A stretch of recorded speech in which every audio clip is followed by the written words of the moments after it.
Have you ever wondered what to do with your quilt once you've finished quilting it and taken it off the frame? We're going to answer some of those questions today in our video.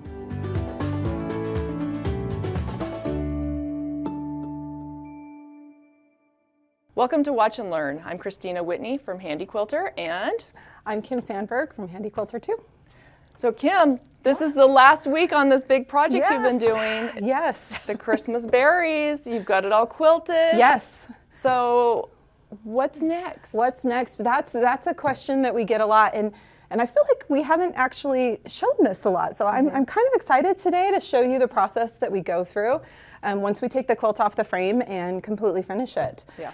So I've got my quilt here, as you guys can see, and I pulled it off the frame. I haven't trimmed anything yet. I've got all my extra backing and batting and everything around it. So I'm going to walk you through how to trim it, how to add a sleeve to it, how to add a label to it, how to put your binding on it, just completely finish this quilt off. And there's one thing that you didn't mention that you were going to talk about that we kind of skip over a lot of times. It's not something that's necessary all of the time on all quilts, but blocking a quilt, getting it to lay nice and flat. So I'm really excited for that. Yeah, that's a common thing that a lot of quilters have never done, and so we are definitely going to talk about that a little bit today. So. Perfect. All right, well, let's jump in and get started. So as I mentioned, I've got my quilt here, and you can see that I've got a fair amount of extra fabric left over here at the very bottom. Now I just want to mention, I purposely did this. I made sure when I loaded it that I loaded clear to the top here, because I'm going to use this extra fabric to make my sleeve on the back of it so I can hang it. So that's just something to keep in mind ahead of time. If you know you want to use your extra backing fabric for a sleeve, make sure that you load your quilt appropriately so that you have that extra fabric left over. Or even for binding. Yep, exactly. Yeah. I'm using a different fabric for binding, but I often do that where I will use my backing for binding. So exactly. So you keep mentioning a sleeve. Yeah. So the purpose of the sleeve is to be able to put a bar through it so you can hang it up. Exactly. So a sleeve, you only need that if you are going to be hanging the quilt to display. Exactly. And specifically like on a wall or maybe at a show. Yeah. So we'll talk about that a little more. Sleeves are not required on all quilts, so just ones that you want to display. So to trim the quilt, I'm just going to go ahead and spread everything out here. I've got this on top of a cutting board, or a cutting mat. You guys can see that here. And I always like to start on the edge with the least amount of backing showing. Like, I don't really know how else to explain that. It usually is the top edge of the quilt because I will load really close on this side. I want to cut across here so that I leave these bigger pieces, longer strips of them, so that if I am using them for binding, etc., I don't have to do as much piecing with my binding. I like to start on that same side also because that's the side that generally I've got my plumb line on. Exactly. And it's already straight. Exactly, exactly. So speaking of the plumb line, you guys can see that I've got this, it extends right out here. This was my plumb line that I lined up the top edge of the quilt to. So I know that that line is nice and straight, as is this basting stitch right here. That's probably a little bit harder for you to see, but I've got that purple thread there. And that basting stitch, both of those were done with a channel lock on my machine, so they are straight. They are nice and straight. So let's talk about where you actually line up your ruler to trim your edges here.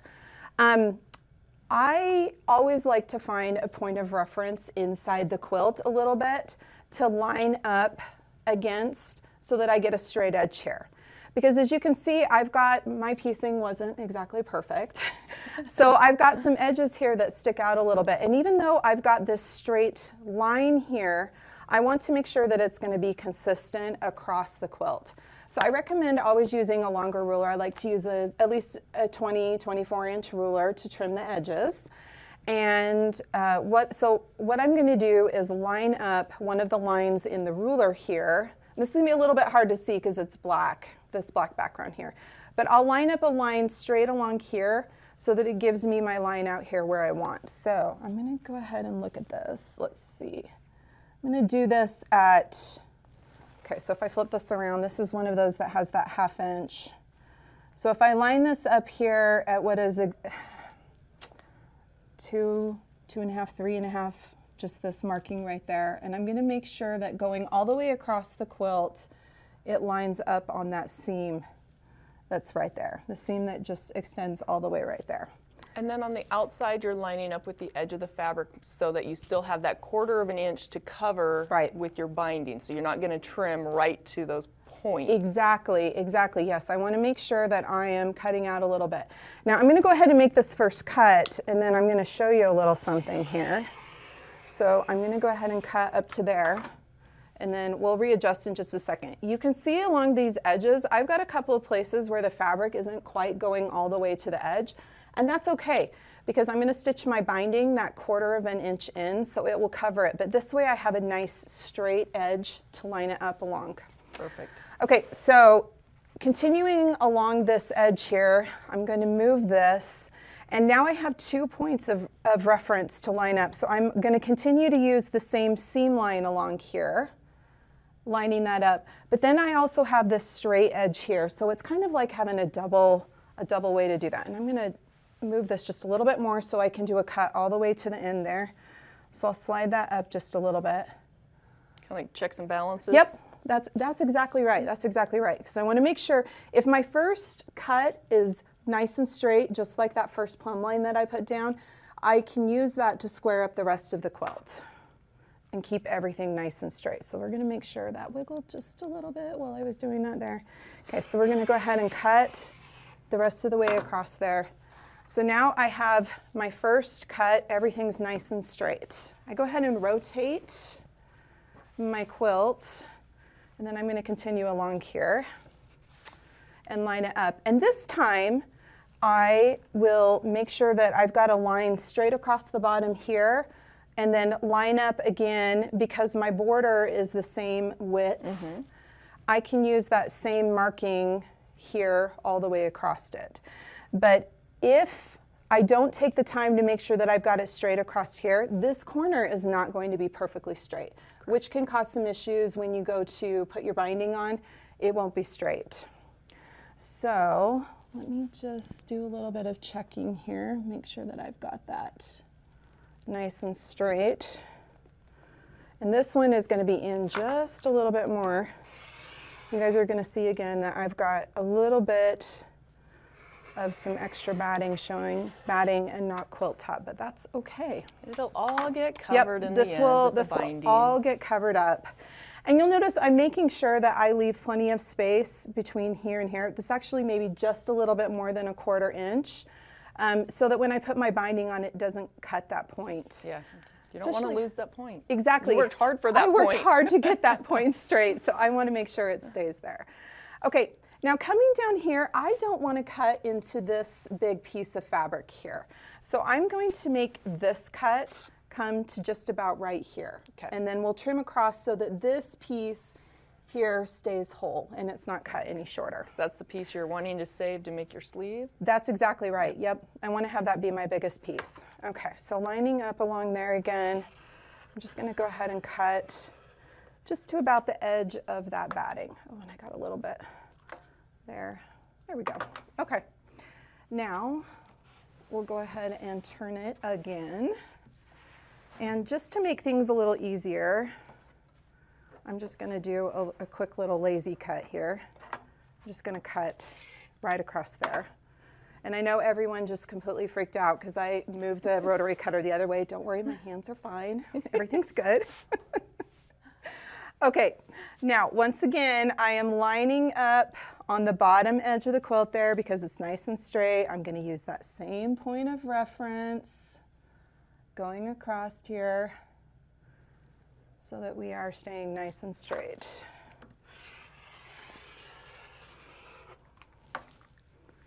Going around this quilt. Now, if you didn't have a point of reference with the piecing, do you have any other tips that you'd like to share with keeping it nice and straight? Nice and straight. I have actually taken like a marking pen that I know will come off and drawn straight lines on the edges. I've done that. Be sure and do it after you quilt though, because as you get that drawing, it's going to be a little more. Okay, so we're going to hold on to that piece there, and then we'll trim this last side here. I've been known to, at times, if I've got a really big quilt, when I'm trying to square up and get that nice and straight, I'll take 2 rulers. Yes. And I'll put one across here to make sure I'm keeping it nice and perpendicular. Is that the correct word? Sounds good to me. Us and our math skills. I know. My math terminology is not so great. No, that sounds great. Now, when I get to this last part here, I've got this top edge that I can line up against. So once again, I'm going to make sure that I've got my line matching up here, and then I'm going to put a straight line across there. And then I will know that this is now going to be nice and square. So now this quilt is, we've got nice square corners. One thing I do like to always do when I'm working on a wall hanging quilt is I will actually, especially a smaller project, I will put it up here and make sure that it's pretty much the same width all the way through. Because you open it up and flip it the other way to check both ways? Sometimes. But I always, looking at, so I'm thinking that this is going to be my top, because that was my original plum. This is where I started. This is my top, which actually, could you hand me a pin? Because I like to mark that so that I remember that this is my top. I want to make sure that the top and the bottom are about the same size. I think I gave you 3. That's okay. I'll put a few in here. That's a good thing. So that my quilt, when it's hanging on the wall, it doesn't go like this or like this or like this. Yeah. Sometimes you get kind of, when you quilt things, sometimes things kind of move around and change shape. And that actually takes us to the next step. Now, let's talk about blocking. And a lot of you maybe have only heard about blocking in reference to like knitting or crocheting projects. It's the same. It's the same thought. We want to take and make something flat and square. This quilt, amazingly, is very flat and square. And I think it's because I didn't over quilt it too much. It's also flannel, which is a pretty stable fabric. It doesn't move or stretch as much, maybe as, I don't know, maybe I just hit the lucky jackpot, I don't know. Yeah, it's looking great. It's looking really great. Let's talk about some of the reasons why you would choose to block a quilt. Okay. Number one, you're going to hang it on a wall and you want it to be really straight and flat, right? Yeah, I've got a great example of one I did last week that did not lay nice and flat. Exactly. So, yep. So it's worth it to take the time. Number two, you're going to be entering it in a show and you really want to make sure that it is straight and flat and it's going to hang exactly as you want to. Another reason, I've actually got a quilt right here that's got some stitching on it. This is something I've been working on for another one. And it's got a couple of spots where it doesn't lay super flat. Like right here where you've got a lot of quilting that comes together. We've got, and it's up here in this circle too, where it kind of pokes up and gathers in because the quilting is tighter than in other places. And to get this to just relax and lay flat, what you do is you want to, and you want to do this when the quilt is at this point. It's been trimmed, but you haven't put your binding on yet.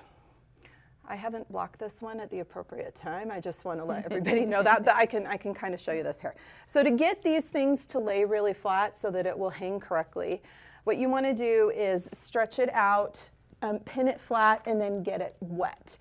Now there's a couple of different ways that you can block these projects. So I actually have a set of blocking mats that are for knitting or whatever, but they're, for smaller projects, these are really great to use. So you just, I'll pull some of these out. I thought you brought a gym floor in for us to play on. I was like, it's yoga time. And you know what? For the gym floor, and they do come with pins, like one of those plastic gym floors works too. But what I can do, this is really nice though because it has the grid on it. So what I can do is I can put this out, and if I put it together right, let's see if I can find the right one that'll connect. Okay, there we go. That way my lines will line up. I can, using the T-pins that come with it, I can pin my quilt to this and I can make sure that it's straight, it's the same width all the way, the same length, it's nice and square.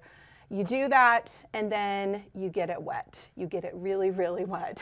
I have seen people just use a spray bottle. Your hand gets really tired though if it's a big project. I even know one of our national educators, she bought one of those like sprayers for weeds, like a gallon sprayer. Oh. And she only uses it for quilts like this when she's blocking them. Just fills it with water and sprays it. Now the other way that you can do this, because if I'm doing a really large quilt, for example, like something the size of the quilt behind us, I do not have enough mats to do this on. So what you do is you pin it to your floor like a carpet. And I've got a picture here of a quilt that's actually, I was blocking it and it's all pinned to the floor here, and you can see that. Now, if you're doing this on carpet, make sure that that carpet is clean so that nothing will work its way up, because when it gets wet, your quilt might kind of absorb it. You might even want to consider laying down a sheet or something underneath it. But the trick is to keep it nice and square, straight and flat. And sometimes you wet it down and then you let it dry. And sometimes you need to do it more than once to just get that quilting to completely relax. So I don't know, do you have any other tips for blocking?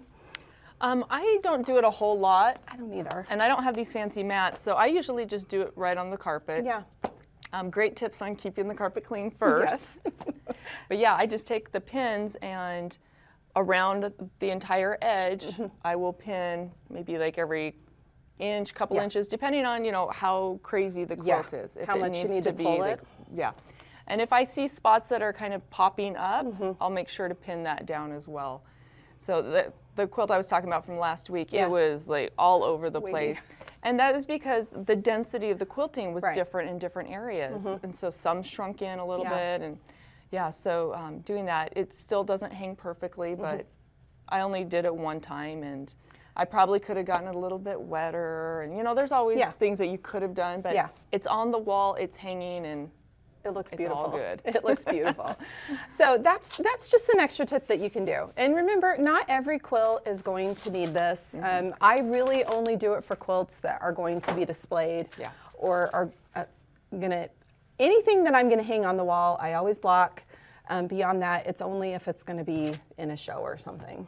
And if it's gonna be in a show, it's gonna be hanging, so yeah. It's the same thing. If the sleeve's not going on it, it's not getting blocked. Exactly. If the sleeve is going on it, it may or may not get blocked. It may or may not get blocked. And you'll find sometimes with the larger quilts, you'll think, oh, I really need to block this.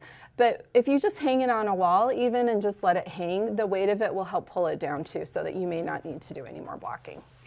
So hopefully that answered some questions about blocking.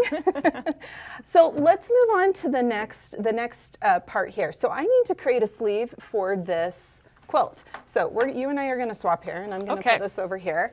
So I've got this extra fabric here. I like to do my sleeves, I usually cut them at like 8 or 8.5 inches wide, and then sew them in half long ways.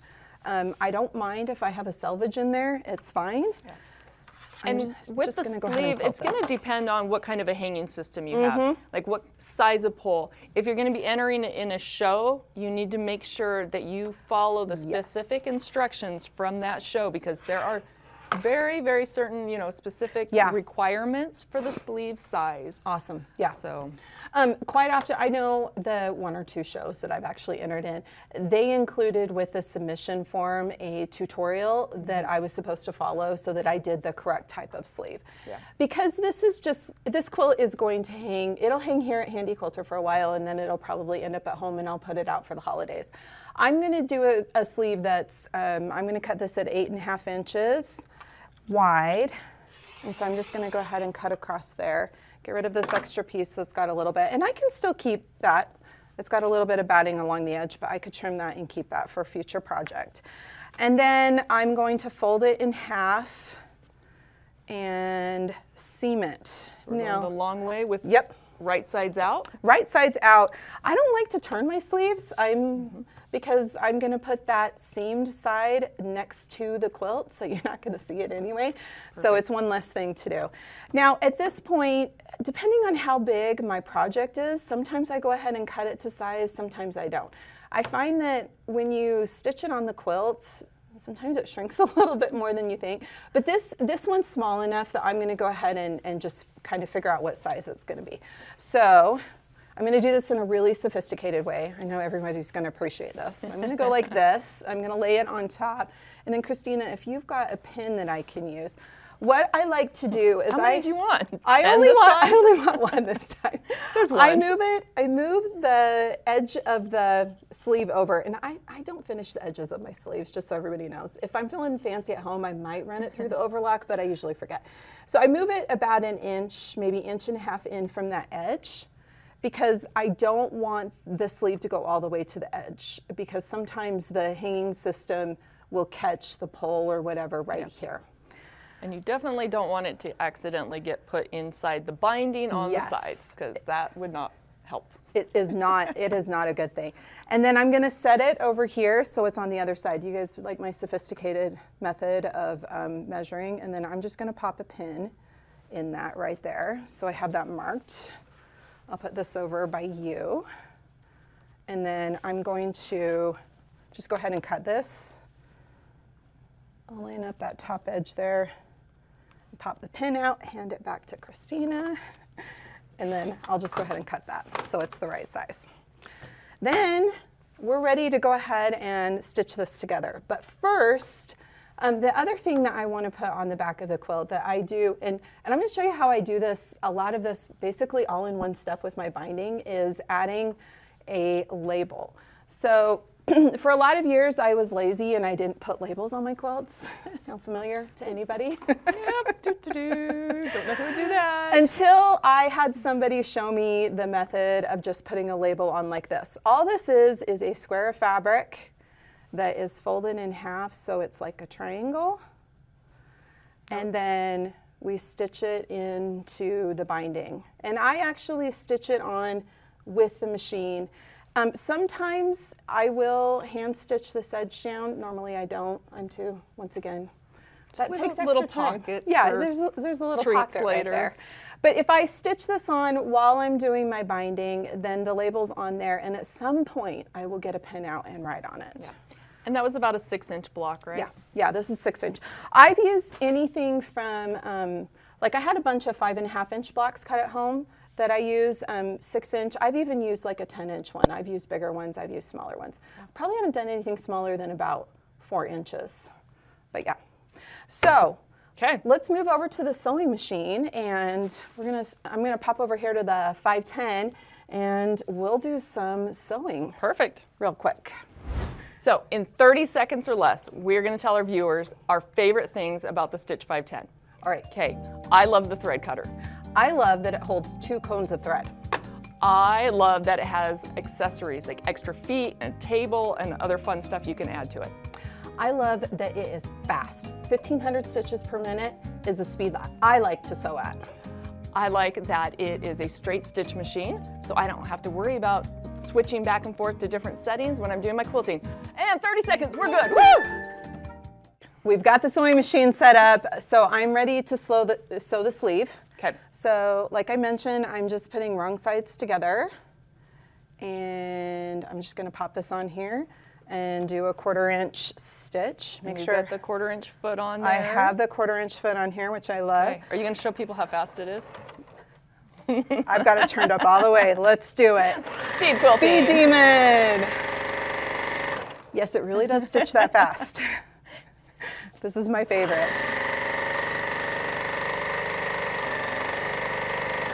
I got to keep those edges together. And thread cutter, voila, perfect. Okay, I've got my sleeve now, and what I'm going to do is take and essentially press it so that the seam is on the back side there, kind of in the middle. So okay. I'm actually just gonna finger press it for right now. And then I'm gonna grab my quilt here, and we'll go ahead and set this out. And I'll show you how I'm going to pin this on. So remember, I put my couple of pins here, actually 3 pins that Kristina handed me. So I'll flip it over, and I'm going to put the sleeve on the back. Okay. And I'm just going to pin it in place with a few pins. So we'll go ahead and grab this. And I'm just lining it up along that edge. Nothing fancy. Okay, so the seam is on the bottom of the sleeve. It's being hidden, so nobody will see that. Because I'm going to stitch down that edge. And then you're just pinning along the top, lining up. I'm just lining that fold right up along the top there. Pop a couple more pins in there. Oh, my fingernails are really short right now. It's kind of hard to grab these pins sometimes. Okay. Do you ever wish you had magnetic fingers? I do. You know what? How cool that would be. That could be my superpower. Somebody come up with that product. Little things you can put on the end of your fingers that would be magnetic. That would be so cool. I would love that. Okay, so I've got this along the top edge of my quilt. Now I want to pin my label. So once again, I'm going to just finger press along that edge. Now be careful when you're pressing this because this is the bias and you don't want to stretch it. So once again, I will just, I put a pin there. Okay, here's the trick question for you. Here, yes. How do you determine which corner to put the label on? It's whichever corner I happen to grab. I just make sure that it's one of the two bottom corners. And if my quilt doesn't have a top or bottom, whatever corner I put it on becomes one of the bottom corners. So meaning there's no right or wrong place to put your label. Some people even put it on the front of the quilt. That's right, that's right. One thing to mention though, if you are going to be entering it in a show, sometimes they do have a requirement that they want it on a specific corner, but usually that's not too much of a problem. Okay, now I'm going to put the binding, and I've got my binding already made here. So I used the fabric because this was a kit. I used this fabric right here was the fabric that I had plenty to make my binding. I cut this binding at 2 1/4 inches. I usually do mine a little less than the 2 1/2 because I am going to stitch it down by hand. So I'm going to stitch it with the sewing machine to the front of the quilt and then roll it over and hand stitch it down on the back because I'm going to be displaying this, hanging it on a wall. I don't want to have that extra stitching around it.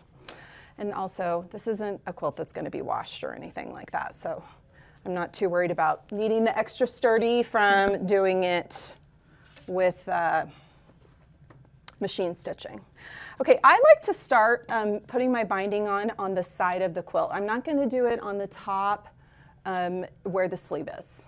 But I am going to stitch my sleeve in at the same time. And I know that there's probably some controversy about this out there. Some people might not agree with this method, but I know for me, I have just found for something like this, it's easier. I don't have to stitch twice on the by hand to stitch down that bottom edge of it. I don't know. Do you ever do it this way, Kristina?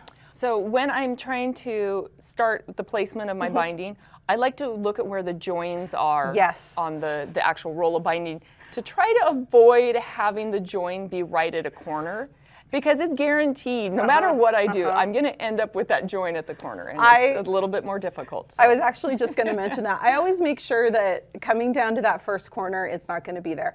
I know that I've tried before to like kind of lay it out around and I'm always wrong. So I figure if I can guarantee at least one corner is not going to have a seam on it, I'm good. I usually start maybe about 8 inches from the edge of the binding, and then that's where I start stitching so that I've got a nice long piece here to be able to attach the 2 ends when I get done. Okay. So I've got my 1/4 inch foot on here, and we're just going to go ahead and start sewing. I don't really pin my binding as I go. I know that some people do. Whatever brings you joy, do.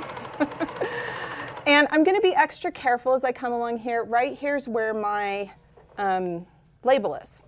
So just going to make sure that that gets caught. And I'll pull that pin out. And I'm lining it up along that edge. Now, this is an edge, like I talked about earlier, where you can see that the batting, the fabric doesn't quite go all the way to the edge. That's fine. I'm just going to line up that binding right along that edge and come to the corner there. Now, when I get close to the corner, I am going to grab a pin and I'm going to mark just about a 1/4 inch away from the edge of the quilt so that I know where to stop stitching. I just eyeball it. And then I do a little back tack there, cut it, and then we're going to go ahead and turn the corner. And I just do the traditional fold it up, Fold and then fold back on itself. Fold and fold back on itself. Make a little triangle there. Make sure that the top edge is lined up along that edge so it'll be nice and square. And just start stitching right there at the top. And I do like to do a little bit of a back tack right there, just to hold it nice and tight. And then I just continue my way around the quilt.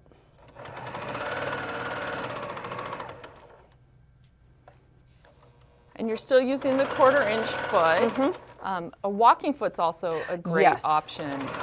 I do use a walking foot at home. I know though with this 510, I don't always happen to have a 510 at home. The 510, I don't usually need a walking foot. It's a powerhouse, so I can get through it. But I just take the time to line that edge up. Oh, and look, I lucked out. There's my join, far away from the corner. Well, you still have a few more corners to go. I do. We'll see what happens as we get closer. Come down to my next corner. I'm going to grab that pin again. Just mark that. You're so good pinning. I just eyeball it and guess if I'm close enough. I have learned that I don't pay enough attention, and all of a sudden I've sewn off the edge of the quilt and I have to do a little bit of unpicking. And who wants to do that? Ain't nobody got time for that. So go ahead and turn that again.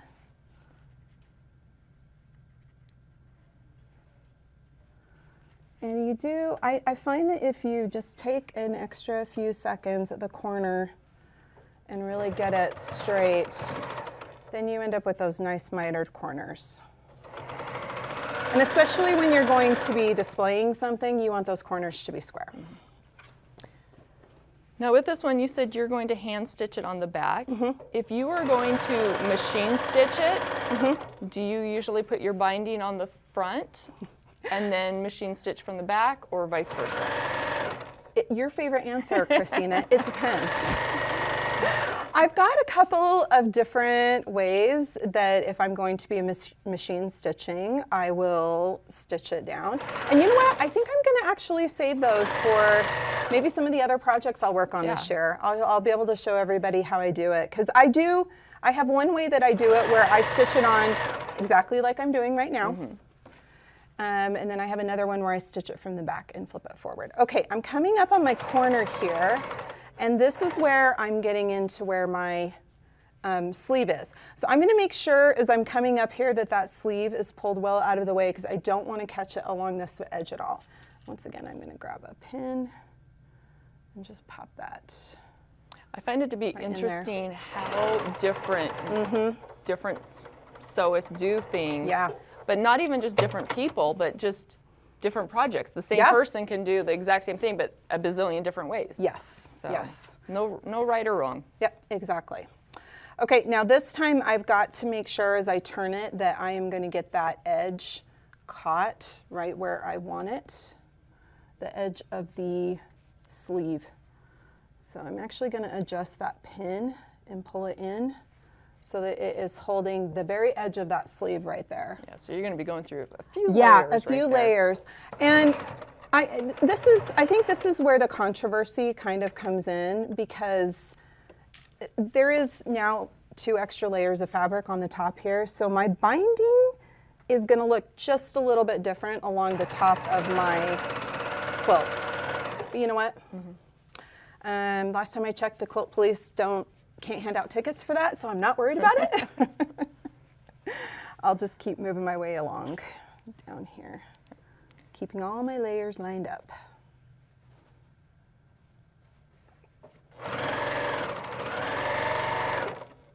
I love how that machine just takes off. I know. This is so much fun to piece on, especially if you're strip piecing or speed piecing. You can just fly with this machine. It's got the little symbols on the front of it that have turtle, resting rabbit, and speeding rabbit. I only stitch at speeding rabbit. You can always tell when I've been using the 510 in the studio, right? Yeah, I'm like, oh, I don't have time for the turtle. Yeah, me too. Ain't nobody got time for that. I just want to get stuff done. So I'm going to go ahead and pop. This is my last corner to turn here. So, oh, there's a little something on the end of that pin. Grab this one here and pop it in. Now, is there any particular kind of thread that you like to use for doing your binding? When I'm just stitching it onto the quilt, I like to use a color that matches the binding. You guys can see that I'm using a green thread here. As a matter of fact, you probably can't even see the thread because it just blends. I want to make sure if it pulls at all, you're not going to see it. Are you talking about like when I'm hand stitching on the back? Either or. Okay. So when I'm hand stitching on the back, yes, I tend to use my leftover bobbins from Longarming that don't have a lot of thread left on them. Those can be a little bit not so fun to tension, so I will then use that thread. And I like to use bottom line from Superior, 60 weight. I have used Micro Quilter a few times. Yeah, I don't know. What kind of threads do you like? So I'm going to go ahead and get this matched up here. You can keep talking. I like to have it like the color that matches as close to the back, the binding as possible. And a lot of times I do that same thing with using leftover bobbins or, you know, the 60 weight or finer. Sometimes though, if I don't have the right color, I'll use something else. I kind of like using a trilobal polyester also because it's got a little slipperier. So with the hand piecing, it kind of pulls through a little smoother sometimes. I like that. Just depends on my mood that particular day. What you're working on. Yep. Okay, so I am trimming my pieces, and I know the way that I do this is way different than a lot of people do. I marked where it needs to be cut there with a just with a pin, and I'm eyeballing this so it's about 1/4 inch away, and I'm just going to cut it across there. I like to cut away that little ear. Okay, so I totally lucked out here because I've actually got a seam right here that I am going to match up with. So what I'm going to do is just clip a few of these stitches, and I'm going to go ahead and pull this out. And it'll be as if you won't be able to tell where I started or ended, which is exactly what we want. Okay. Hand that back over there.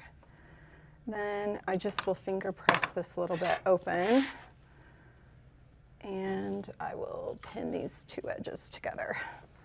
Kind of fold my thing over. I know that you do your binding very differently. I think the first time I showed this, Kristina was like, what are you doing? Like, that's just way too confusing for me. But you know, I think it goes back to the first class I ever took where I learned how to do binding. This was how it was taught, and so I practiced it religiously, and it is how I do my binding, and it works for me. So I've stuck with it over the years. So now... Hey, I've been quilting for probably a good 15 years before I realized or was taught that you actually put a binding on. You don't just take your backing fabric and roll it over and stitch it. Yes. So we all learn differently. I absolutely grew up doing that because quilts in my family were taking a sheet and then some tricot. You remember good old stretchy tricot from like the 80s? And putting that on the top of the quilt, putting it on a big old frame and tying it. And then it's exactly what you just said, flipping the edges and just stitching it down. And my grandmother had a sewing machine that had like, I don't even know. I felt like it had 1,000 stitches on it. It probably had 200. This was the 80s. Okay, now I'm just opening, finger pressing open that seam. But she would try to use a different stitch on every single quilt. So we did a lot of them. And that was for stitching the back. The binding, yeah, the backing that rolled around the edge, exactly. That'd be fun. I'm going to try that. Maybe I can do every single stitch in one quilt. Ooh, I like that. New challenge. Wow, new challenge. So now I've just got this laid out, and I just make sure everything's lined up on the edge there, and it just fits perfectly. I can go ahead and stitch this. And sometimes you end up with just a little bit of a fold over there, but you'll notice it's not on the right side, so it doesn't matter. It's just the fabric stretching just a little bit. Okay, from this point, the last thing that I do is, if I'm feeling really ambitious, I will actually take it to the iron and I will iron it. I don't always do this. Yeah. And then I roll it and hand stitch it from the back. And I am going to work on that this weekend. So I will record myself at home watching Netflix, hand stitching this so that everybody can see just how I do that. I just use a little whip stitch along the edge there. Now, we talked about the type of thread that we use. What do you match your thread to? Do you match your thread color to your binding or to your backing? Because it's always interesting for me to hear what you choose to do. I always match mine to the binding. Me too. Because the way that I do my stitch, the thread will show in the binding, but not in the backing. Exactly. So I know that there's different ways to do it. Once again, do what works for you. So there's my quilt pretty much finished. We'll put in a nice picture here, and I'll be sure and do some social media posts too with it finished. Now, there's a chance, if you want to hand me the magazine there, so let's take a look at kind of what it originally, so from the magazine I got it, you can see that there is some really beautiful hand stitching on this, some applique, and there's some beads in here. Now, I'm not going to do that much hand stitching on this, but when I start hand stitching, because the kit I got came with some of these beads, I think I am going to throw a few beads on here. Maybe I'll put some beads in the berries and in the centers of the flowers. We'll see. Well, I'm excited to see how it comes out all finished. Me too. Hanging up by when I get back from the next show that I'll be gone to. Exactly. And yeah, no pressure. No pressure, no pressure. So. Well, this has been a great project. I'm so glad that you were able to share that with us and all of the steps. And we also have some fun, exciting pictures that are going to be coming up. So if you like and subscribe to the videos and also post your pictures of your quilt using the hashtag Handi Quilter, we're going to be using some of those pictures. And so if you stick with us, you get to see some of our viewers' pictures of the quilts and projects they're working on.